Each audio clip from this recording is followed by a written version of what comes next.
तो उस कक्ष में उनको रख दिया गया।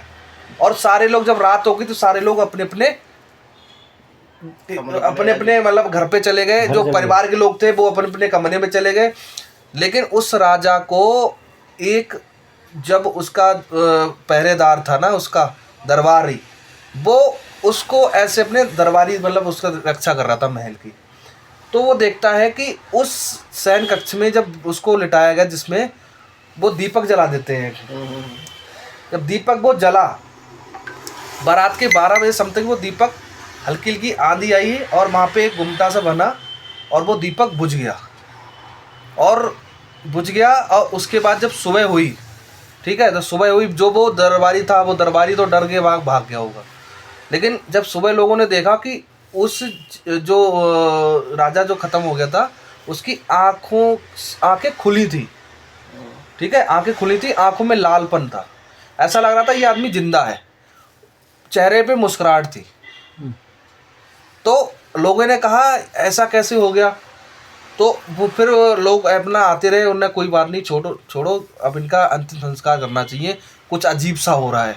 उस माहौल थोड़ा सा अजीब सा होने लगा, क्योंकि जब वो नेगेटिव चीज़ें आती हैं तो वो नेगेटिव चीज़ें लेके आती हैं, मतलब उथल पुथल होने लगी। तो उन्होंने क्या करा कि भाई जल्दी जल्दी से इनको अंतिम संस्कार कर दिया जाए। फिर उन्होंने क्या करा, अंतिम संस्कार के लिए ले गए, तो वो आत्माएं थी, उनने वो आग जलाते बुझ जाती, आग जलाते बुझ जाती, आग जलाते बुझ जाती। उनने कहा यार ऐसा कैसे हो रहा है। तो ऐसा उनने फिर सोचा कि चलो ठीक है। फिर चीज़ें वहाँ पे बहुत गड़बड़ होने लगी, उस लोग बीमार होने लगे, ठीक है, आंधियाँ तूफान आने लगे, मतलब लोग सो रहे थे, ऐसा लग रहा छत पे कोई चल रहा है, अलग प्रकार की आवाज़ें आने लगी, कोई रोते हुए, कोई चिल्लाते हुए। अभी बीच में बहुत चला था हमारे तरफ कि रात को रोने की आवाज़ आ रही, कोई बच्चा रो रहा है। तो वो नेगेटिव सब शक्तियाँ होती हैं, क्योंकि शरीर से जब आत्मा निकल गई तो वहाँ तो नेगेटिव चीज़ें घुसनी आती हैं। तो सोचा गया कि हुआ क्या। तो वो दरबारी कहता है कि इसमें जब आप सब लोग चले गए थे, मैं यहाँ पे रक्षा कर रहा था, तो रात को ऐसी कोई चीज़ आई, धुएं टाइप की ऐसे के, और उसके अंदर प्रवेश हो गई।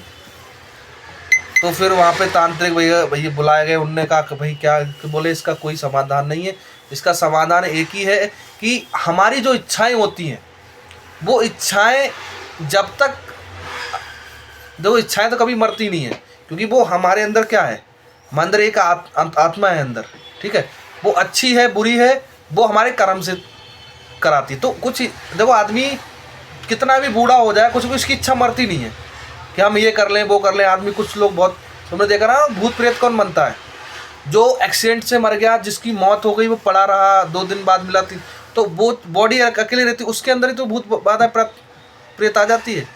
तो वो चीज़ तो मैं बता रहा हूँ कि इसलिए वो बॉडी को अकेला नहीं छोड़ते, क्योंकि अगर वो जीरो हो गया तो उसमें कोई ना कोई नेगेटिव शक्ति प्रवेश कर जाएगी, तो वो हमारे नुकसान है, इसलिए बॉडी